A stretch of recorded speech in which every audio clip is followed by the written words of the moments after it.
नमस्कार दोस्तों, स्वागत है आपका आज के मुख्य समाचार में, जिसमें सबसे पहली और बड़ी खबर में आपको बताएंगे कि अग्निवीर की शहादत पर राहुल गांधी का बड़ा बयान, बोले पेंशन तक नहीं, ये नायकों का अपमान, खड़गे ने भी सरकार पर साधा निशाना। दूसरी खबर में जिक्र होगा कि अरविंद केजरीवाल का बड़ा बयान, बोले बीजेपी को 2024 में सत्ता से हटाना सबसे बड़ी देशभक्ति, इंडिया गठबंधन ने लोगों में जगाई आस। तीसरी खबर में आपको बताएंगे कि टिकट कटने से नाराज बीजेपी कार्यकर्ताओं ने पार्टी के खिलाफ ही खोला मोर्चा। चौथी खबर में जिक्र होगा कि मुख्यमंत्री अशोक गहलोत का बड़ा बयान, कहा पीएम मोदी कर रहे हैं हमारी नकल, गजेंद्र सिंह शेखावत को बताया डरपोक। और साथ ही साथ खबर में आगे जिक्र होगा कि मोदी सरकार में अमीरों और मिडिल क्लास के बीच खाई बढ़ी, कांग्रेस ने दिखाया ग्राफ। दोस्तों, हर एक खबर की गहराई में आपको ले जाएंगे, लेकिन उससे पहले अगर आपको भी ऐसा लगता है कि 2024 में बन रही है इंडिया की सरकार, तो वीडियो को कीजिए लाइक और चैनल को सब्सक्राइब करके बेल आइकन दबाइए और कमेंट में लिखिए जय हिंद। दरअसल दोस्तों, आपको बता दें कि अग्निवीर की शहादत पर राहुल गांधी का बड़ा बयान, बोले पेंशन तक नहीं, ये नायकों का अपमान, खड़गे ने भी सरकार पर साधा निशाना। दोस्तों, आपको बता दें कि भारतीय सेना में अग्निपथ योजना शुरू होने के बाद पहली दफा 2 अग्निवीरों की शहादत हुई है। हालांकि सेना ने पहले अग्निवीरों की मौत के मामले को संदिग्ध बताया था। पंजाब के मानसा के अग्निवीर अमृतपाल सिंह को अंतिम संस्कार के दौरान सेना द्वारा गार्ड ऑफ ऑनर नहीं दिए जाने से सोशल मीडिया पर बवाल मच गया था। पंजाब सरकार के अलावा विपक्षी दलों ने इस मुद्दे को लेकर केंद्र सरकार की तीखी आलोचना की थी। अब सियाचिन में अग्निवीर गावते अक्षय लक्ष्मण ड्यूटी पर शहीद हो गए। कांग्रेस नेता राहुल गांधी ने कहा कि शहीद परिवार के प्रति मेरी गहरी संवेदनाएं हैं। एक जवान देश के लिए शहीद हो गया, शहादत पर जवान के परिवार को कोई पेंशन नहीं। उन्होंने लिखा कि अग्निवीर भारत के नायकों का अपमान करने की एक योजना है। कांग्रेस अध्यक्ष मल्लिकार्जुन खड़गे ने भी केंद्र सरकार पर सशस्त्र बलों का राजनीतिकरण करने का आरोप लगा दिया। रुक करते हैं अगली ब्रेकिंग न्यूज की तरफ। अरविंद केजरीवाल का बड़ा बयान, बोले बीजेपी को 2024 में सत्ता से हटाना सबसे बड़ी देशभक्ति, इंडिया गठबंधन ने लोगों में जगाई है आस। जी हां दोस्तों, आम आदमी पार्टी के राष्ट्रीय संयोजक व दिल्ली के मुख्यमंत्री अरविंद केजरीवाल ने कहा है कि 2024 में भाजपा को सत्ता से हटाना ही सबसे बड़ी देशभक्ति है। उन्होंने कहा कि भाजपा को 2014 और 19 में देश की जनता ने ऐतिहासिक बहुमत दिया है। अगर भाजपा चाहती तो देश को जबरदस्त तरक्की की राह पर लेकर जा सकती थी, लेकिन आज पूरे देश का माहौल बहुत खराब हो गया है। हर तरफ लड़ाई झगड़े, गुंडागर्दी, भ्रष्टाचार, लूटपाट सब चरम पर है। बीजेपी बहुत ऑर्गेनाइज्ड दल है, उससे मुकाबले के लिए कोई भी कंफ्यूजन नहीं होनी चाहिए। वहीं दोस्तों, अरविंद केजरीवाल ने रविवार को अपने निर्वाचन क्षेत्र नई दिल्ली के वॉलंटियर्स को संबोधित करते हुए कहा कि मौजूदा नौकरियां लगातार कम होती जा रही है, जबकि आबादी बढ़ती जा रही है। देश के सामने महंगाई, बेरोजगारी और भ्रष्टाचार 3 सबसे बड़ी समस्याएं हैं। इसलिए 2024 का चुनाव देश के लिए बहुत महत्वपूर्ण है। उन्होंने कहा कि पहले भाजपा को कोई भी विकल्प दिखाई देता था, मगर जब से इंडिया गठबंधन बना है, लोग कहने लगे हैं कि इंडिया गठबंधन टिक गया तो 2024 में भाजपा की सरकार नहीं बनने वाली है। उन्होंने कहा कि भाजपा के कारण लोगों के बीच आपस में लड़ाई झगड़े होने लगे हैं। व्हाट्सएप ग्रुप को छोड़ो, परिवारों के अंदर बाप बेटे के बीच लड़ाई हो रही है। इससे पहले समाज के अंदर इतना जबरदस्त ध्रुवीकरण कभी नहीं देखा गया था। इतने लड़ाई झगड़े, गुंडागर्दी, भ्रष्टाचार, लूटपाट कभी नहीं देखा गया। वहीं पर शांति नजर नहीं आती। अगर शांति नहीं होती तो देश तरक्की नहीं कर सकता। रुक करते हैं अगली ब्रेकिंग न्यूज की तरफ, जिसमें आपको बता दें कि राजस्थान चुनाव से बड़ी खबर, टिकट कटने से नाराज बीजेपी कार्यकर्ताओं ने पार्टी के खिलाफ ही खोला मोर्चा। जी हां दोस्तों, टिकटों को लेकर सिर्फ एमपी ही नहीं, राजस्थान में भी लड़ाई छिड़ी हुई है। राजस्थान में टिकट कटने से बीजेपी कार्यकर्ताओं ने पार्टी के खिलाफ ही मोर्चा खोल दिया है। तो दोस्तों, राजस्थान में भाजपा की राहें लगातार मुश्किल होती चली जा रही हैं। रुक करते हैं अगली ब्रेकिंग न्यूज की तरफ। मुख्यमंत्री अशोक गहलोत का बड़ा बयान, कहा पीएम मोदी कर रहे हैं हमारी नकल, गजेंद्र सिंह शेखावत को बताया डरपोक। जी हां दोस्तों, आपको बता दें कि राजस्थान के मुख्यमंत्री अशोक गहलोत सोमवार को जोधपुर पहुंचे।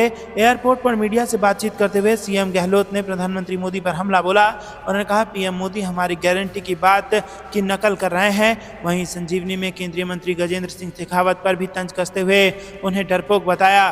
जोधपुर राजस्थान के मुख्यमंत्री अशोक गहलोत ने सोमवार को जोधपुर में प्रधानमंत्री नरेंद्र मोदी और जल शक्ति मंत्री गजेंद्र सिंह शेखावत को लेकर जोरदार हमला बोला है। गहलोत ने कहा कि हमारी सरकार की गारंटी योजनाओं को देखकर पीएम मोदी भी नकल करते हुए अपनी गारंटी की बात कर रहे हैं। साथ ही सीएम ने संजीवनी मामले को लेकर केंद्रीय मंत्री गजेंद्र सिंह शेखावत को डरपोक बताया। उन्होंने कहा कि अगर आरोपी नहीं है तो कोर्ट से राहत क्यों ले रहे हैं। दोस्तों, रुक करते हैं अगली ब्रेकिंग न्यूज की तरफ। मोदी सरकार में अमीरों और मिडिल क्लास के बीच खाई बढ़ी, कांग्रेस ने दिखाया ग्राफ। जी हां दोस्तों, कांग्रेस ने आरोप लगाया है कि प्रधानमंत्री नरेंद्र मोदी के नेतृत्व वाली सरकार में अमीरों और मध्यम वर्ग के बीच खाई लगातार बढ़ती जा रही है। उन्होंने कहा कि वित्त वर्ष 2019 से 2022 के दौरान सबसे अमीर लोगों की आय में जहां इजाफा हुआ है, तो वहीं मिडिल क्लास के लोगों की आय घट गई है। पार्टी महासचिव जयराम रमेश ने एक्स पर पोस्ट किया, वर्ष 2013-14 से 21-22 के आयकर रिटर्न के सार्वजनिक रूप से उपलब्ध आंकड़ों के विश्लेषण से भारत जोड़ो यात्रा के मुख्य मुद्दों में से एक की पुष्टि होती है। बढ़ती आय असमानता का मुद्दा यात्रा के मुख्य मुद्दों में से एक था। मोदी सरकार में सबसे अमीर लोगों और मध्यम वर्ग के बीच बढ़ती खाई स्पष्ट रूप से नजर आ रही है। रुक करते हैं अगली ब्रेकिंग न्यूज की तरफ। भाजपा सांसद साक्षी महाराज सहित 5 के खिलाफ मुकदमा दर्ज, सील तोड़कर निर्माण कार्य करने के लगे आरोप। जी हां दोस्तों, ऋषिकेश कोतवाली क्षेत्र में सील निर्माण को तोड़कर निर्माण कार्य कराने के आरोप में मसूरी देहरादून विकास प्राधिकरण ने उत्तर प्रदेश के उन्नाव जिले के भाजपा सांसद साक्षी महाराज समेत 5 लोगों के खिलाफ IDPL पुलिस चौकी में रिपोर्ट दर्ज कराई है। ज्ञात हो कि उत्तराखंड हाईकोर्ट के आदेश पर मसूरी देहरादून विकास प्राधिकरण ने आमबाग और विस्थापित क्षेत्र में हो रहे अवैध निर्माण को सील किया था, लेकिन बिल्डर सील को तोड़कर निर्माण कार्य कर रहे थे। इस पर MDDA की ओर से 5 लोगों के खिलाफ मुकदमा दर्ज कराया है, जिसमें भाजपा सांसद साक्षी महाराज का नाम भी शामिल है। MDDA के सहायक अभियंता सुरजीत सिंह रावत ने बताया कि IDPL चौकी में 5 निर्माणाधीन भवनों के स्वामियों सांसद साक्षी महाराज समेत कई सारे नेता के खिलाफ मुकदमा दर्ज करवाया गया है। रुक करते हैं अगली ब्रेकिंग न्यूज की तरफ। कैप्टन अमरिंदर सिंह के संपर्क में है प्रियंका गांधी, कांग्रेस में वापसी की अटकलें तेज। जी हां दोस्तों, पंजाब के पूर्व मुख्यमंत्री कैप्टन अमरिंदर सिंह दोबारा कांग्रेस में वापसी कर सकते हैं। हालांकि इसे लेकर आधिकारिक तौर पर ना तो कांग्रेस और ना ही सिंह की तरफ से कुछ कहा गया है। कांग्रेस से अलग होकर सिंह ने अपनी पार्टी पंजाब लोक कांग्रेस का गठन किया था। बाद में उन्होंने पार्टी का भाजपा में विलय कर दिया था। वहीं दोस्तों, न्यू इंडियन एक्सप्रेस की एक रिपोर्ट में सूत्रों के हवाले से कहा गया है कि कांग्रेस महासचिव प्रियंका गांधी लगातार सिंह के संपर्क में बनी हुई हैं। इतना ही नहीं, अटकलें हैं कि इस दौरान उनकी कांग्रेस में वापसी को लेकर बात हो रही है। सिंह पूर्व क्रिकेटर और पंजाब कांग्रेस अध्यक्ष रहे नवजोत सिंह सिद्धू से तनातनी के बाद पार्टी से अलग हो गए थे। रुक करते हैं अगली ब्रेकिंग न्यूज की तरफ। छत्तीसगढ़ विधानसभा चुनाव से पहले सीएम भूपेश बघेल ने किसानों की कर्ज माफी को लेकर किया बड़ा ऐलान और कह दी बड़ी बात। जी हां दोस्तों, छत्तीसगढ़ विधानसभा चुनाव से पहले राज्य के सीएम भूपेश बघेल ने किसानों की कर्ज माफी को लेकर बड़ा ऐलान कर दिया है। उन्होंने कहा कि अगर उनकी सरकार दोबारा बनी तो वो किसानों का कर्ज पहले की तरह ही माफ कर देंगे। गौरतलब है कि छत्तीसगढ़ में 90 सदस्यीय विधानसभा के लिए 7 और 17 नवंबर को 2 चरण में चुनाव होने हैं। ऐसे में राज्य में किसानों का वोट एक अहम भूमिका निभा सकता है। अगर किसान बघेल के इस ऐलान के बाद उनके पाले में हो जाते हैं तो इससे कांग्रेस को बड़ा फायदा मिल सकता है। दोस्तों, आज के ऐलान से पहले सीएम बघेल ने PTI को दिए एक इंटरव्यू में कहा था कि उनकी सरकार ने राज्य में शराबबंदी की कोशिश भी की थी। पिछले चुनाव में ये पार्टी का एक प्रमुख वादा भी था, लेकिन ये लागू नहीं हो सका क्योंकि लोगों ने नकली शराब पीना शुरू कर दिया, जिससे कईयों की मौत हो गई। सीएम ने कहा था कि नशा एक ऐसी सामाजिक बुराई है जिसे हमें मिलकर खत्म करना होगा। बीजेपी ने इस बारे में कुछ नहीं किया। मैं पीएम मोदी से अपील करूंगा कि वो देश में शराब पर प्रतिबंध लगाएं। रुक करते हैं अगली ब्रेकिंग न्यूज की तरफ। योगी के दावे पर अखिलेश यादव का पलटवार, बोले भाजपा सरकार माफिया व अपराधियों की संरक्षक बन गई है। जी हां दोस्तों, सपा अध्यक्ष अखिलेश यादव ने मुख्यमंत्री योगी आदित्यनाथ के उस दावे कि अब प्रदेश में कोई भी संगठित गिरोह नहीं है पर पलटवार किया है और कहा है कि मुख्यमंत्री के दावे हवा हवाई हैं। प्रदेश में अपराध चरम पर है, कानून व्यवस्था ध्वस्त है। भाजपा सरकार में दबंगों और अपराधियों की खुली छूट मिली हुई है और वो जब चाहे तब हत्या, लूट, अपहरण, दुष्कर्म आदि की घटनाओं को अंजाम दे रहे हैं। मुख्यमंत्री बताएं कि प्रदेश में हर दिन हो रही हत्या, लूट, डकैती और ऐसे जघन्य अपराध संगठित हैं या असंगठित। सपा मुखिया ने कहा कि भाजपा सरकार अपराधियों व माफिया की संरक्षक बन गई है। राजधानी लखनऊ सहित पूरे प्रदेश में अपराधों की बाढ़ है। सरकार का जीरो टॉलरेंस झूठा है। लखनऊ के मोहन लालगंज क्षेत्र में एक महिला को धमकी देकर उसके साथ दुष्कर्म किया गया। दोस्तों, रुक करते हैं अगली ब्रेकिंग न्यूज की तरफ। मुख्यमंत्री अशोक गहलोत का राजस्थान में ईडी के छापों पर पलटवार, कहा भाजपा कर रही है दुरुपयोग। जी हां दोस्तों, मुख्यमंत्री अशोक गहलोत ने केंद्रीय जांच एजेंसी प्रवर्तन निदेशालय यानी ईडी द्वारा राजस्थान में छापों पर पलटवार किया है।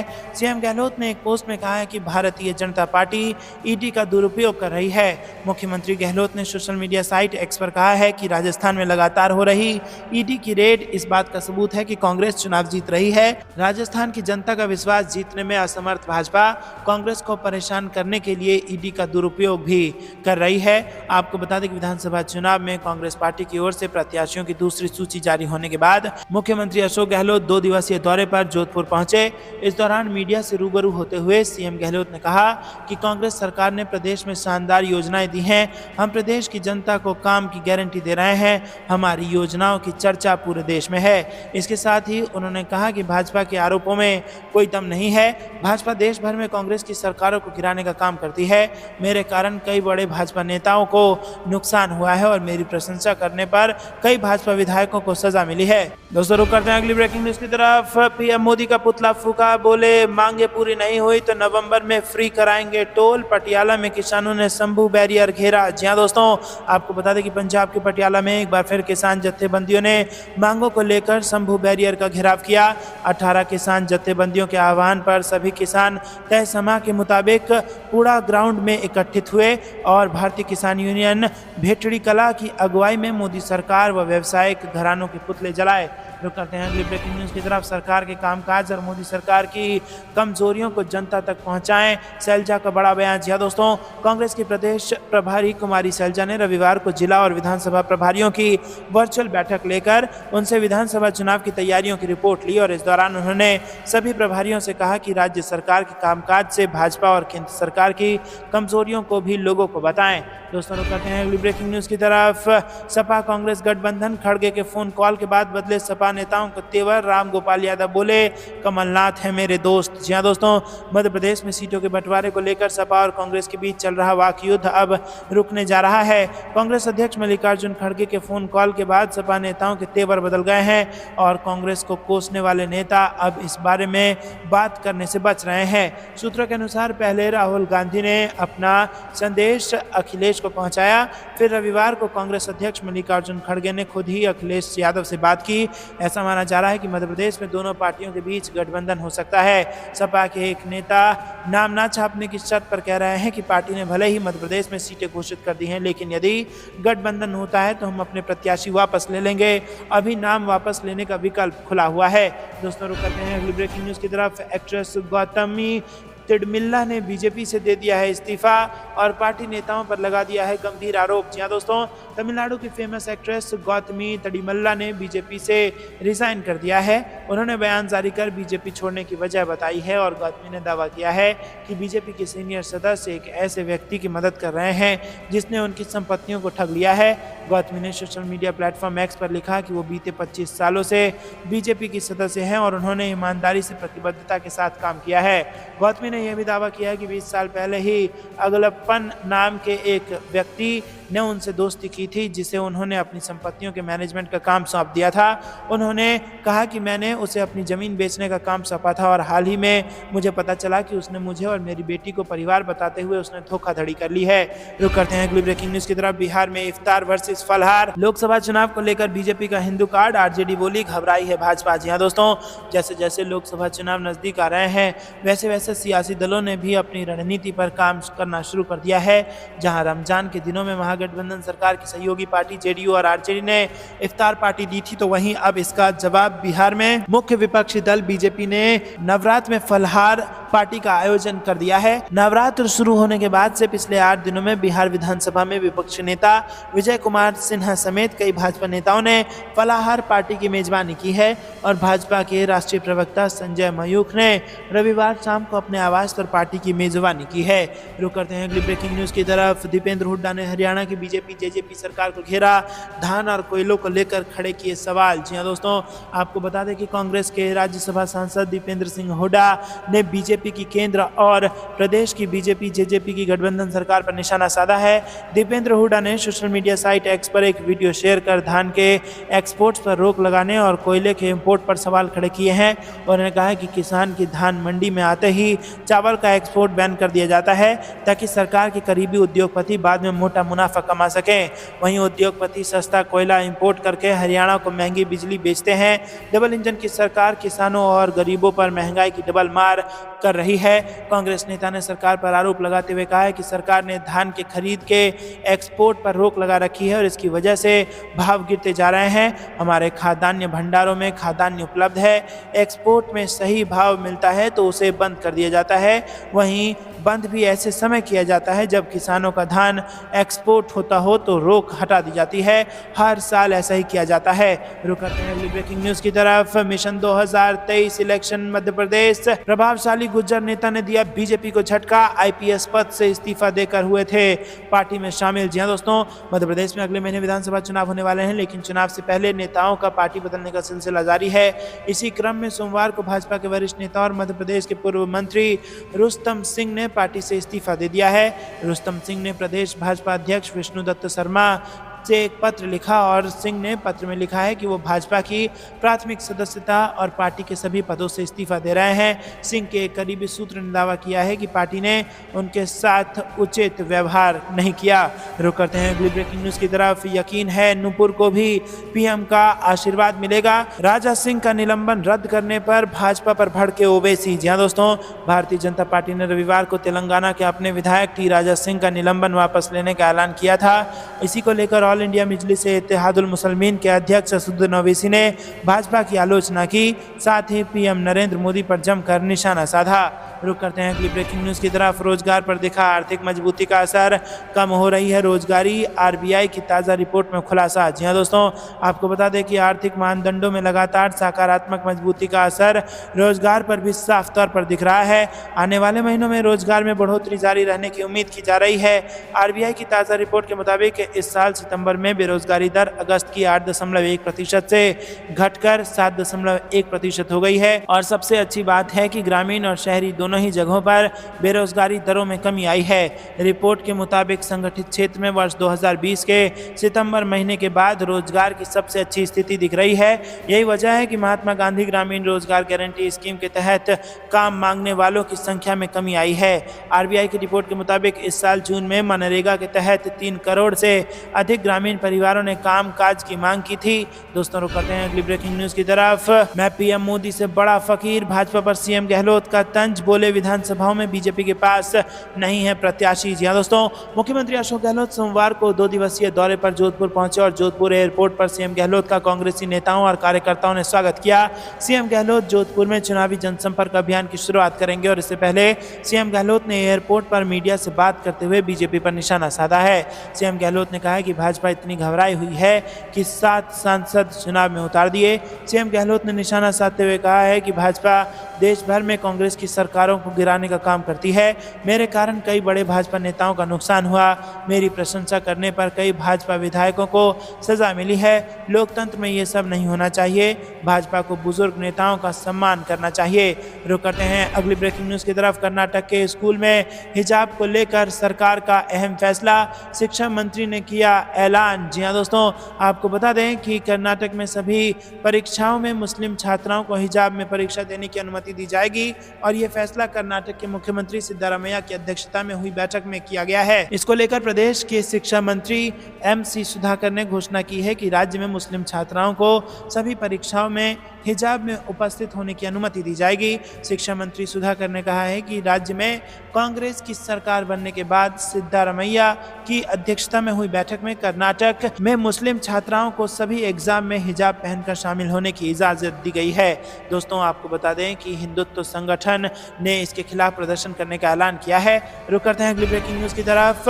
मल्लिकार्जुन खड़गे का पीएम मोदी को पत्र, नौकरशाही के राजनीतिकरण पर जताई चिंता, आदेश वापस लेने की कर दी है मांग। जी दोस्तों, कांग्रेस अध्यक्ष मल्लिकार्जुन खड़गे ने रविवार को प्रधानमंत्री मोदी को पत्र लिखकर आरोप लगाया कि अधिकारियों से पिछले 9 साल की उपलब्धियां बताने का सरकार का हालिया आदेश नौकरशाही का राजनीतिकरण है। उन्होंने अपने पत्र में 18 अक्टूबर को जारी सरकारी आदेश पर आपत्ति जताई है, जिसमें दावा किया गया था कि संयुक्त सचिव, निदेशक और उप सचिव रैंक के वरिष्ठ अधिकारियों को भारत सरकार के पिछले 9 वर्षों की उपलब्धियों के बताने के लिए रथ प्रभारियों के रूप में देश के सभी 765 जिलों में तैनात किया जाना है।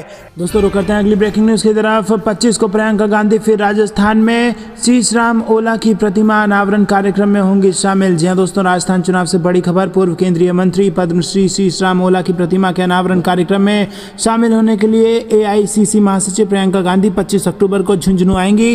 राजस्थान प्रदेश कांग्रेस कमेटी के महासचिव एवं प्रवक्ता स्वर्णिम चतुर्वेदी ने बताया कि झुंझुनू के इंदिरा गांधी बालिका निकेतन मैदान में पूर्व केंद्रीय मंत्री पद्मश्री शीशराम ओला की प्रतिमा अनावरण एवं इस अवसर पर आयोजित विशाल जनसभा को प्रियंका गांधी द्वारा करने का कार्यक्रम प्रस्तावित है। तो दोस्तों, यहाँ पर राजस्थान में जी जान से उतरने की तैयारी में है कांग्रेस और प्रियंका गांधी ने जमीन पर उतरकर कांग्रेस के लिए चुनाव प्रचार शुरू कर दिया है। आपको क्या कुछ लगता है किसकी बनेगी सरकार, कमेंट में जरूर बताइए। दोस्तों, ये थी दिन भर की सारी जरूरी और बड़ी खबर। अंत तक बने रहने के लिए बहुत बहुत धन्यवाद। जाने से पहले अगर अभी तक वीडियो को लाइक नहीं किया तो लाइक जरूर कीजिएगा और चैनल को सब्सक्राइब करके बेल आइकन जरूर दबाइएगा। अभी के लिए इतना ही। जय हिंद, जय भारत।